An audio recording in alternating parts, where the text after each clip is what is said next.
Hello, everyone, and welcome to the Geostrategic Pulse. Thank you for watching or listening to this deep dive. What if Australia is quietly becoming America's most important military outpost in the Pacific? Not a U.S. state in name, but in strategy. Right now, American troops rotate through Australia, U.S. submarines are preparing to operate from Australian waters, and Washington is moving weapons, vehicles, and ammunition onto Australian soil. Supporters say it's essential to deter China. Critics warn it's turning Australia into a frontline target in a future conflict. So what's really happening, and what could it mean if tensions over Taiwan explode? We're breaking down the facts, the risks, and the growing debate that's dividing Australia.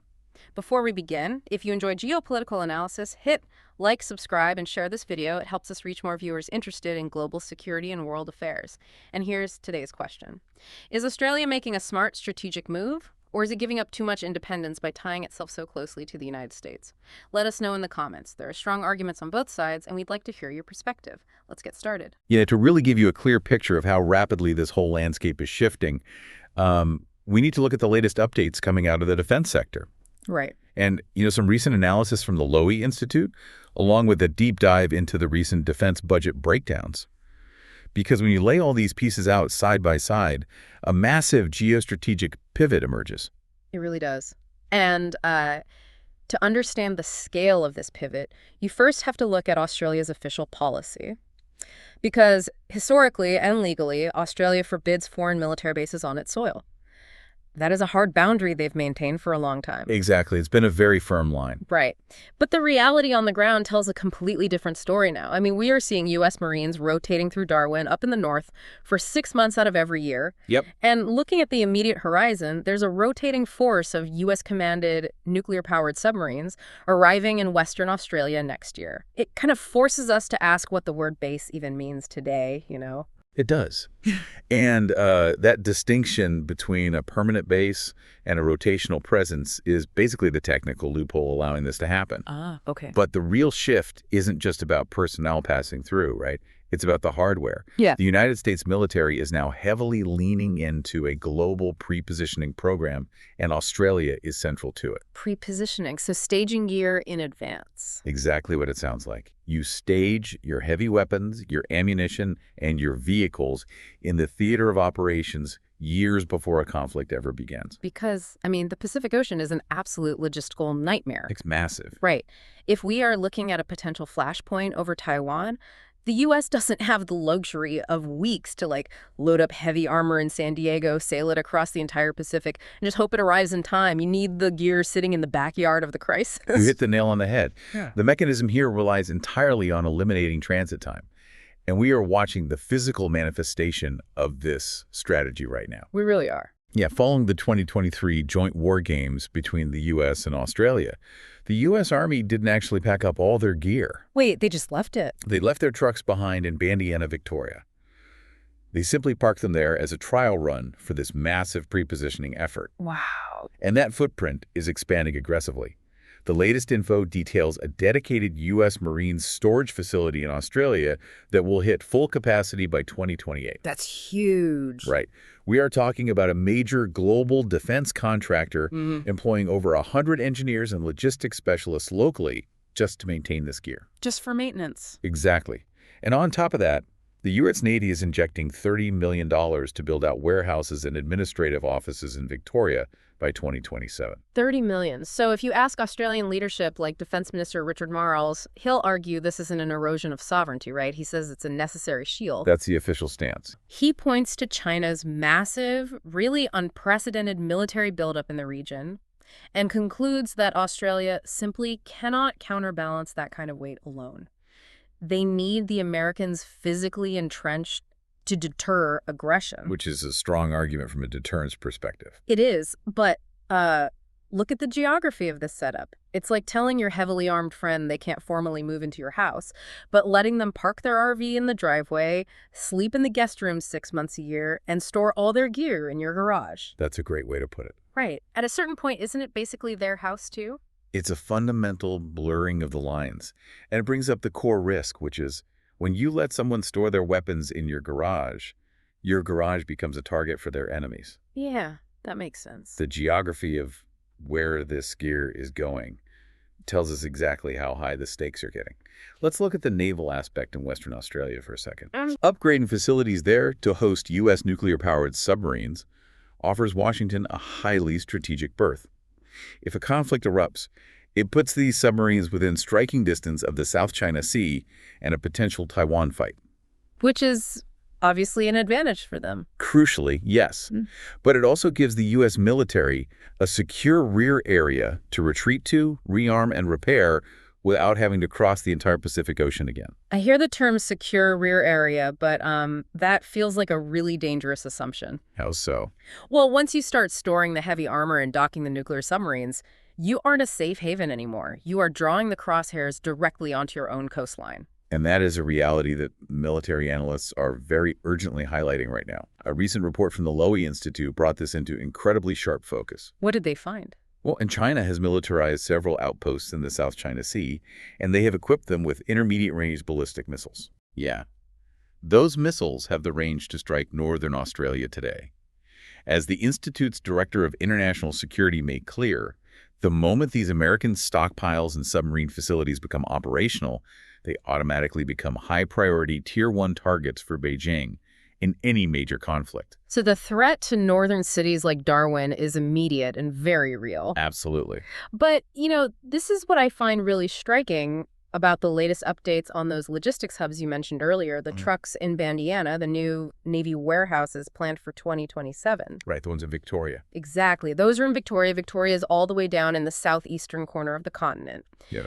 If the gear is moving down to the southeast of Australia to avoid missiles up north, doesn't that just expand the bullseye? Like, you aren't avoiding the crosshairs, you're just dragging the entire continent into them. You're hitting on the exact trade-off being made here.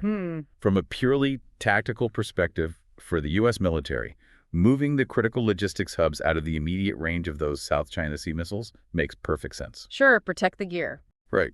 You want your supply lines secure, so you push them as far back as the geography allows. But for the Australian public, the calculation is radically different. I would imagine so. The strategic risk is no longer contained to a remote northern coastline.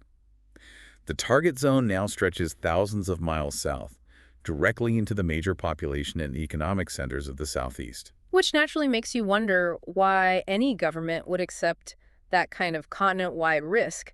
I mean, if you're a voter sitting in Melbourne or Sydney, why invite a superpower target into your own backyard? Because of the cold, hard economic reality. Yeah. And if you're wondering why this matters to the everyday taxpayer listening right now, this is where the rubber meets the road. It usually comes down to money. It always does. Analysts like international security expert John Blaxland point out a very stark domestic truth. There is virtually zero political appetite within Australia for the kind of massive domestic defense expenditure required to stand alone. Yeah, that's a tough sell for any politician. It is. Australia has a massive landmass and a relatively small population. To modernize their own independent military to a level that could credibly deter a superpower on its own would cost hundreds of billions of dollars. And let's be real, no politician wants to run on a platform of gutting social programs, infrastructure, and healthcare, or massively hiking taxes just to buy fighter jets and naval destroyers. Precisely. The Australian public simply isn't eager to foot that staggering bill. Right. Because of this severe budget constraint, facilitating greater U.S. investment in Australian real estate is seen by the current leadership as the most prudent financial approach. So they let Washington pay the bill. Exactly. By letting Washington pay for the $30 million warehouses, the specialized storage facilities, and the port upgrades, Australia is effectively outsourcing its deterrence. They are trading geographic safety for financial relief. That's exactly what it is. But, that financial relief comes with massive foundational strings attached. Which brings us to the domestic anxiety that's really starting to boil over in the latest analysis. We are hearing the phrase 51st state popping up repeatedly to describe Australia's current trajectory. Yes, that phrase is definitely gaining traction. And it's not just about giving up the physical real estate, is it? It's the financial entanglement that comes with initiatives like AUKUS. The AUKUS security partnership between Australia, the UK, and the US is the perfect lens to view this through.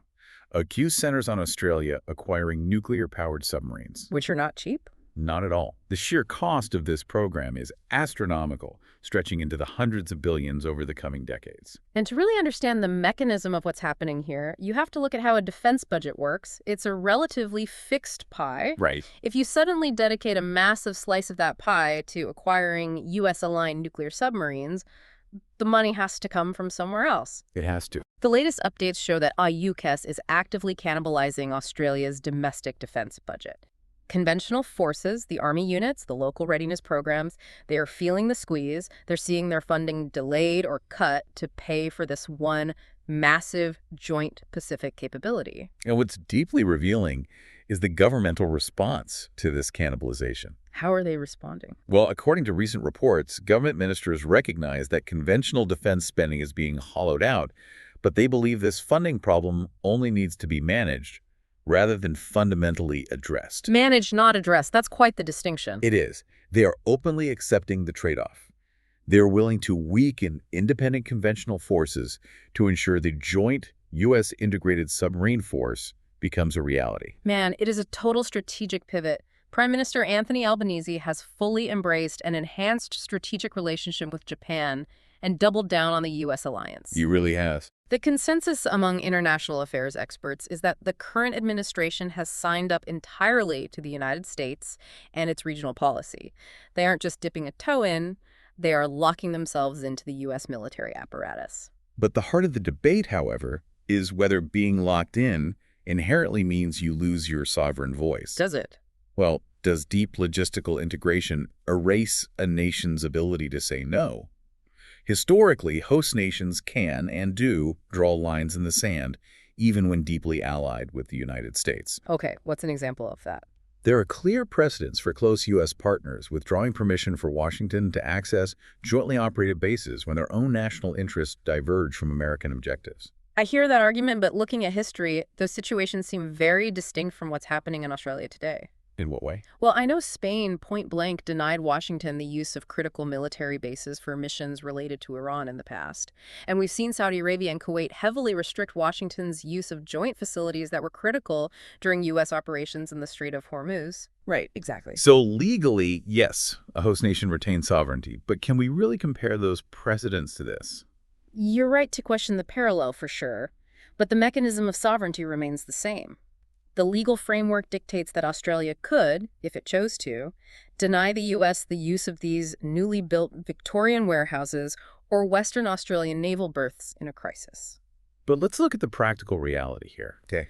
If a massive conflict erupts in the Pacific, a true superpower clash over Taiwan realistically, could Australia pull a Spain and say no? That's a billion-dollar question. Because denying a staging ground for a localized mission in the Middle East feels very different from denying your primary security guarantor access to their own pre-positioned stockpiles during a major war in your own region. It does feel different, yes. Especially when your own defense budget has been entirely reshaped to integrate with their forces.